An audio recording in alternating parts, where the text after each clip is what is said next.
फिर इसके बाद है इस्तकबाल किबला। इस्तकबाल किबला का मतलब यह है कि आपने किबले की जानिब रुख करना है।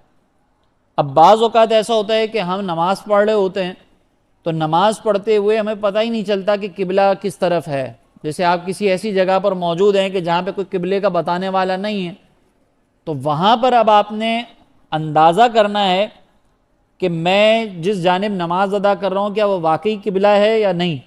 जैसे मिसाल के तौर पर आप किसी रास्ते में जा रहे हैं और वहाँ पे कोई मस्जिदें भी नहीं हैं कि आप महराब से अंदाज़ा लगा सकें कि भाई किबला किस तरफ होगा, कोई किबला बताने वाला नहीं है, आपके पास कोई कंपास वगैरह मौजूद नहीं है, तो वहाँ पर फिर हुक्म ये होता है कि आप गौर व तफक्कुर करें। गौर व तफक्कुर करने के बाद आपका दिल जिस जिहत में मुतमईन हो जाए उस जिहत पर रुक करके आप नमाज अदा कर सकते हैं।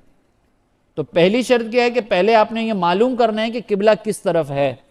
अगर आपको नहीं पता चलता, कोई बताने वाला नहीं है, मस्जिदें नहीं हैं और मेहराब वगैरह जिससे अंदाज़ा लगा सके, कुछ भी ऐसा आपके पास ऑप्शन ही नहीं है, तो इस सूरत के अंदर फिर आप जो है वो गालिब गुमान के साथ अपनी नमाज को अदा कर सकते हैं।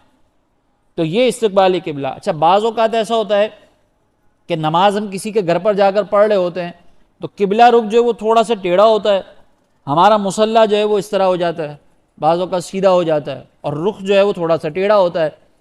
तो अब इस सिचुएशन के अंदर उलमा ने फरमाया कि अगर आप किबले से 45 एंगल तक मुड़े हुए हैं, आपका रुख 45 एंगल तक जो है वो टर्न हुआ है, तो इस सूरत के अंदर नमाज हो जाएगी। यानी ये किबला है, 45 इधर 45 इधर। अगर आप यूँ सीधा खड़ा होने की बजाय 45 इधर चले जाते हैं या 45 इधर चले जाते हैं, तो इस एंगल के अंदर अंदर अगर आपने नमाज पढ़ी है तो आपकी नमाज हो जाएगी। लेकिन अगर इस एंगल से भी बाहर चले गए तो फिर नमाज नहीं होगी।